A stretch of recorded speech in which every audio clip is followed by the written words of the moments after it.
everywhere and anywhere all the time. The military is not part of the governance yet in the matter of using force or at least intimidating you with soldiers. Far from it, we do not have that plan. But pag hindi talaga madala, and it's a runaway contagion, mapipilitan na gumagamit ng military kasi talagang kulang ang pulis. Ngayon, kung andyan ang military to enforce you to obey itong community lockdown, sumunod kayo dahil para sa inyo yan. Tingnan ninyo ngayon, sige kayo labas.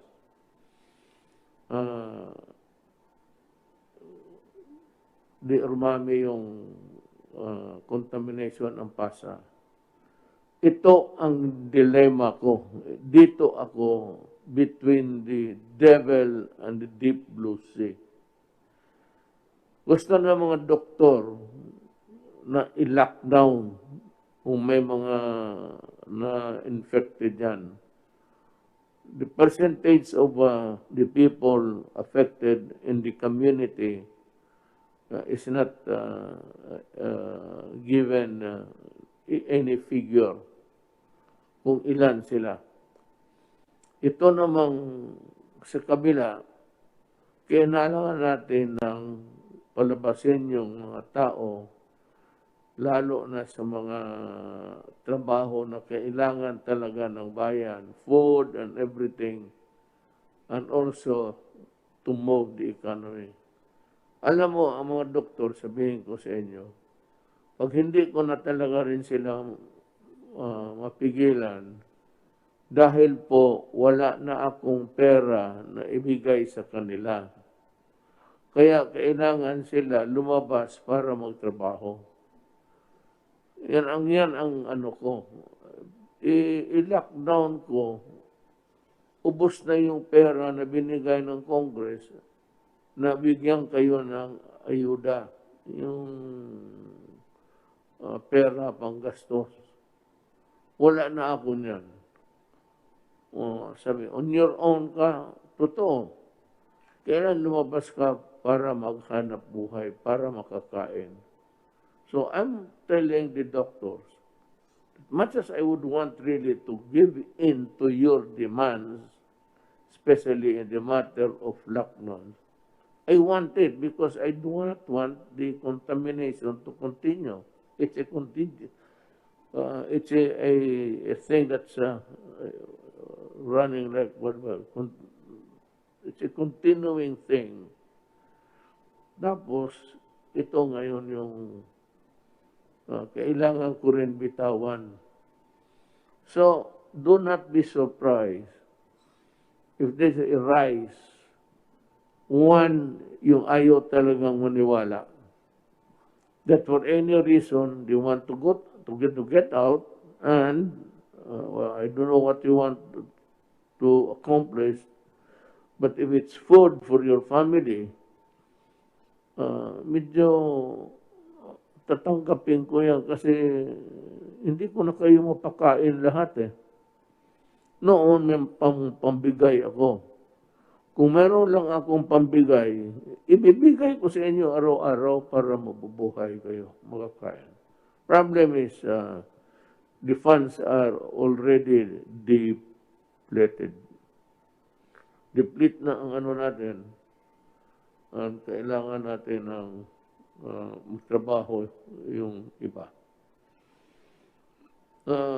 The challenges are daunting, but we will not be defeated because we have the strong faith in God. Totoo yan. And in the resilience of the Filipino people. Totoo rin yan. Sanay tayo dyan. Our National Action Plan against COVID-19 is also strong. At ginagawa namin lahat ng magagawa, ginagawa namin para sugpuin itong COVID. But for yung mga rason na yan, yung ekonomiya, pagkain ng tao, i-balance mo doon sa lockdown. Yun na lang ang magawa natin, hinahabol natin. And then, maligaya ako. Kasi ang Russia, kaibigan natin ito. Hindi tayo lang, wala tayong away sa Russia. Kaibigan natin. Ang ano nila is, magbigay sila ng bakuna. Wala naman silang sinasabi, bayaran mo. Ito, tingin ko kay President Putin, tulong niya sa atin libre. Kaya ngayon, tinatanggap natin at kung ano ang supply, mag-usap pa kami kung ilan ang supply at kailangan natin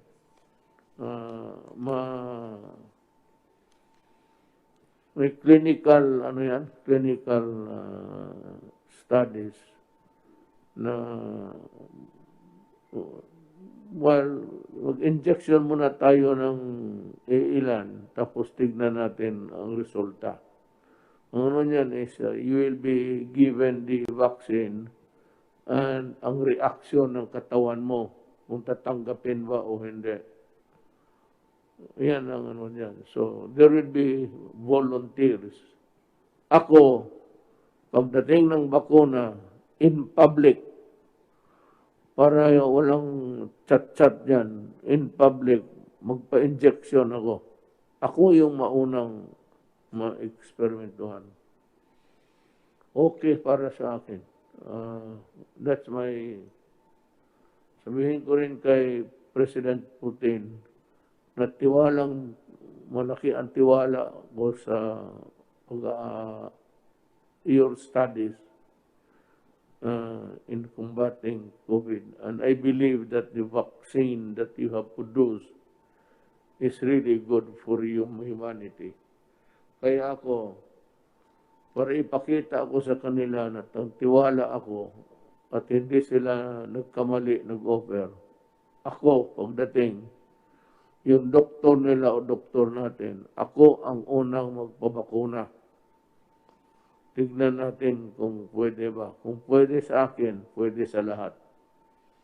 Ngayon, kung hindi pwede sa akin, yan nga ang problema eh.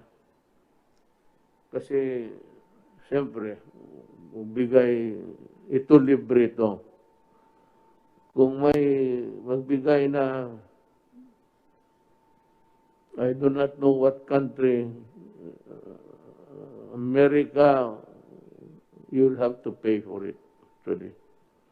The ones are working on COVID sa vaccine sa America is Pfizer, Johnson & Johnson.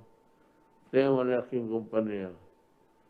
Whether or not magbigay ng libre ang Amerika, wala pa akong, hindi ko naman sinasabi na hindi, pero ang sigurado ko ang Russia. Maghanap tayo ng Russian partner dito, papiliin sila natin ng tao so that they can work expeditiously. Maganda ang takbo ng kanilang tabang. We are extremely grateful. So, maraming challenges na, pero malapit na po.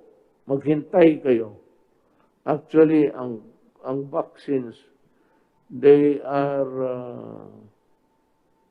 to be distributed worldwide na yan by September, October. Bibitawan na yan nila, dandahan. With the clinical studies, and if it's completed, ilalarga nila yan. Pero dumaan na sa kanila yung the measures that would ensure that it is really safe.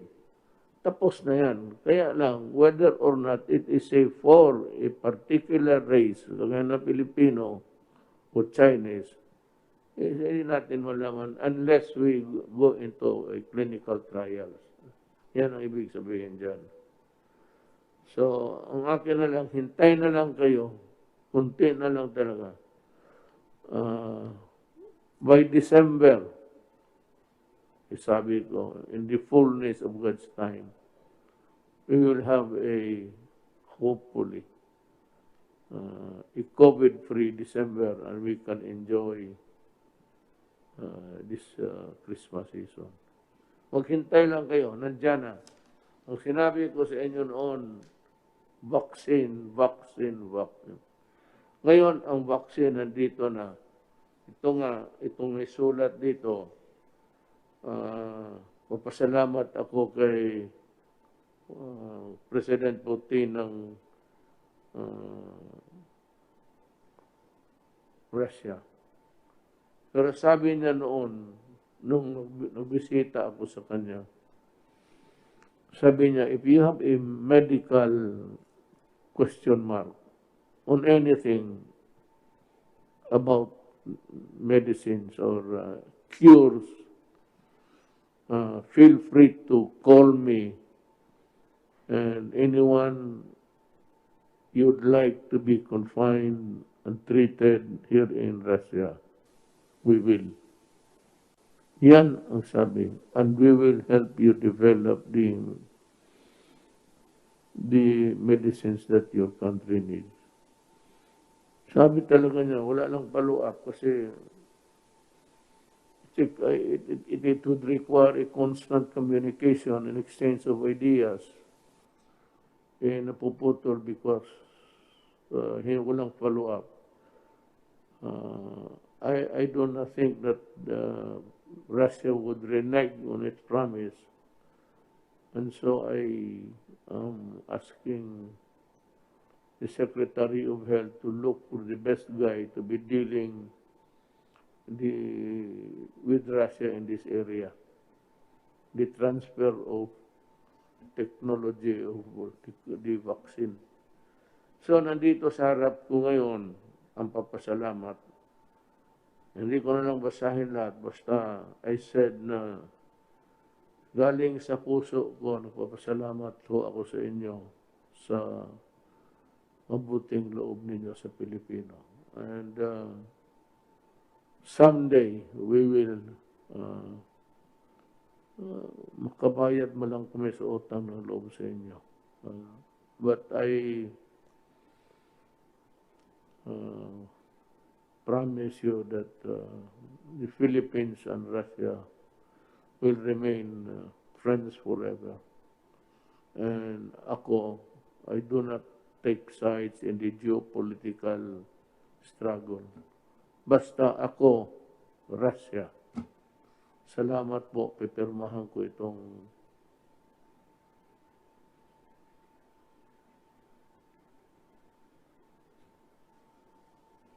ito po yung papadala sa ano. Then the next thing is I will ask the guy who's gonna deal with them. Itong contract tracing, by the way, bumalik sa akin yung this has to be financed by government. Contact tracing means that yung people who are doing the actual tracing will have to travel to the place where the person in question resides. Kailangan ito ng sakyan. It's always, whatever it is in life really, pagkata. Ganito na lang. Nandito man si Secretary Anyo, magpahatid na kung anong sakyan dyan sa pulis, yung area na yan, doon siya sumakay. Doon sila sumakay, ihatid sila ng pulis doon sa boundary. Beyond that, ibang pulis na naman ang magsasalo sa kanila para hanapin yung tao. Because the police have the resources, pati yung barangay captain, na malaman nila kung saan ito nakatira. That would be the fastest way of doing the tracing. Kasi, pero kung may pera at may sakyan, the better.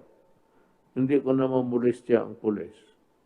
Pero kung wala, then the police has to sacrifice and contribute to the solution of the problem now. Yun ang mga pulis ko. Total, wala kayong masasabi sa akin. Full support ako sa inyo. At yung mga kaso ninyo na duty connected, huwag kayong mag-alala, sabi ko. Didepensahan ko kayo. And for those, maghintay lang kayo. Basta tutulungan ko kayong lahat. At hinihingi ko sa inyo, tumulong lang kayo rin sa ating bayan. Walk the extra mile to help our country. At sa ating mga kababayan, hintay ka lang. Nandiyan na yan. Pagdating yan, ako nga mauna. And then, I'm sure that it will be good for me and for us. Maraming salamat po.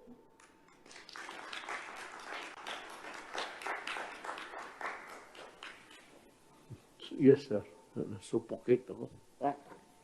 Opo, Mr. President. I-report ko lang po itong importanteng instruction po ninyo last week sa akin. Ito po yung tungkol sa mga application ng telcos ng mga telephone companies. Apat po na kumpanya ang nag-apply po, ang Touch Mobile and Globe Telecommunication, Smart Communication, ang Dito Telecommunity Corporation, at yung mga iba pang maliliit na mga kumpanya katulad ng Huawei at iba pang mga kumpanya. Sa utos po ninyo ay inimbentaryo namin yung lahat po ng LGUs kung saan po meron pending application for 2020. 55 probinsya at 25 cities. So bali 80 LGUs. Total po ay 1,930 applications. Na-approve na po ay 1,502. Ang natira lang po ay 428 na pending application, at ito po ay babantayan namin para siguradong hindi po magtatagal dahil sa lumang sistema, 241 days, 19 permits, at saka 86 document requirements. Ngayon po sa ating bagong sistema po na pinapapatupad ninyo, 16 na araw na lang, 16 days, at 8 permit na lang po ang kailangan, requiring 35 documents. So, sa loob po ng susunod na linggo ay babantayan ko itong mga pending na ito. At sisigurin po natin na dapat ma-aproban, at kung hindi man, dapat malaman natin ang dahilan bakit hindi na-aproban. So, bibilis po yung ating proseso sa application ng telcos. Ang pangalawa pong instruction po ninyo, yung pagpapalabas ng preventive suspension sa mga barangay captain na nagkaroon ng mga malversation, corruption, estafa, at iba pang mga graft-related anomalies dito po sa pagdidistribute ng SAP. Ang ating pong CIDG nakapagtala ng 155 criminal complaints. At ako po ay nakipag-ugnayan kay Ombudsman Manuel Martires at ang kanyang opisina, at na-submit na po namin itong mga kaso na to, at within the week po ay inaasahan namin na initially ay 50 barangay captain ang makakaroon ng preventive suspension habang iniimbestiga po ng ombudsman ang administrative aspect ng kanilang mga kaso. So ito po ay merong 13 sa NCR, 13 sa Region 1, 10 sa Region 2, 3 sa Region 3, at 11 po sa Region 4A, total of 50 barangay captains. Ito po yung initial, at ang mga iba pa ay susunod lang po sa patuloy na pag-iimbestiga ng ating ombudsman. So yun po yung dalawang importanteng instruction na ibigay niyo po sa akin last week, at nagawan po natin action. Kindly include that, insert that in the talk sa programa. Importante kasi yan malaman ng mga barangay. I'd like to thank Secretary Anyo for his work in going after corrupt officials. Sabi ko na nga, ulitin ko, the reason why ang mga telco nahirapan kasi yung mga tower nila, it's not being acted upon, and there are so many requirements that are being asked by the local government officials. Ngayon, yung mga nahuli, talaga magdusa kayo. Sinabi ko sa iyo, I've never been serious as I can ever be in my life. Huwag kayong magkamali talaga. Ito, habulin ko kayo hanggang preso. Malalaki ho ang parusa ng graft and corruption. Huminto kayo at huwag ninyong pahirapan ang Pilipino, not the government. Kayo yung walang service, mahirap dito, kasi hindi sila makapagtrabaho, walang tower, marami kayong hiningi, and any permit for that matter. Mga sa local conversion, you know, a delay of 200 days is totally unacceptable to me. I've been a prosecutor sa Tanod Bayan noon, wala pa yung ombudsman. At yan ang gusto ko talaga. My training at least involved a lot of prosecution of criminal cases in court sa corruption. So, yan ang ano ko ngayon. Maligaya ako sa trabaho ni Secretary Anyo. Talagang ipahabol ko kayo. Tsaka, walang pakiusapan. No mercy ako. Either supporter kita, tumulong ka sa eleksyon, sinabi ko sa inyo, ang pinakatulong na magawa mo sa akin is huwag mong pahirapan ang gobyerno to act. And these are the projects of government. Although hindi ang privado na kumpanya na gumagawa the actual building of tower, it is still a project of government. They are commissioned and paid by government exactly to do what they are supposed to do, to building the towers, to having a subdivision, getting a conversion sa council. Karamihan yan, city and municipal council. Do not give me that shit na abutin kayo. Kundi, demanda ko kayong lahat. You know,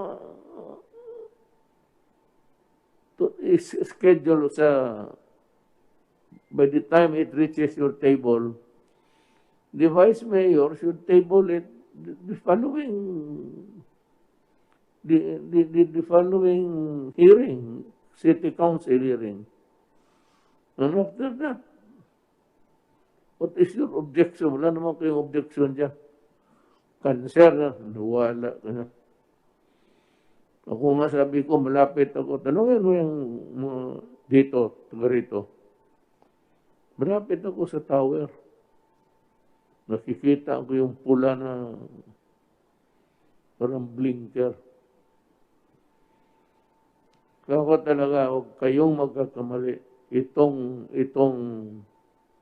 PhilHealth, sabi ko, yayariin ko kayo lahat.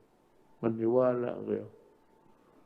Yung mga inosente naman, wala kayong dapat, tahimik lang kayo at continue working. Pero yung ngayon ito, nakalusot kayo sa ibang maybe presidente, o dito sa akin, sad-sad talaga kayo.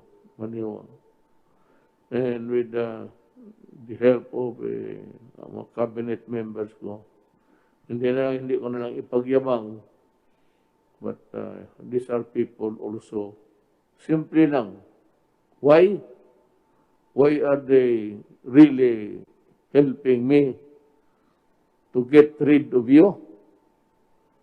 Kung maaari lang patayin ka, alam mo bakit? Because simply, they love their country. Kung wala yung trabaho namin dito sa Pilipino, wala, it has no meaning. For the fact that they are here because they want to help their country. Ilan naman ang sildo nito? Si Secretary Lopez could go to the private sector, they can get paid 10 times the salary is getting. Ganoon rin si General Galvez, si General Anyo. Makahanap yan sila, magnegosyo sila, tutubo pa yung pera nila. But the fact is that they are also sacrificing. Ilan naman sweldo nila?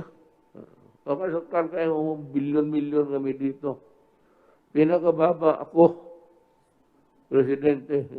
You know how totoo? How much? It's 194.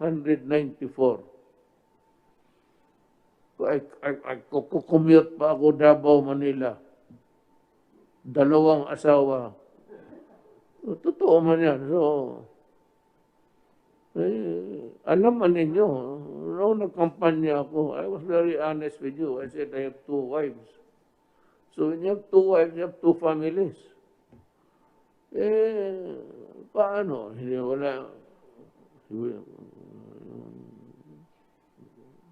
Talagang yung isa naman,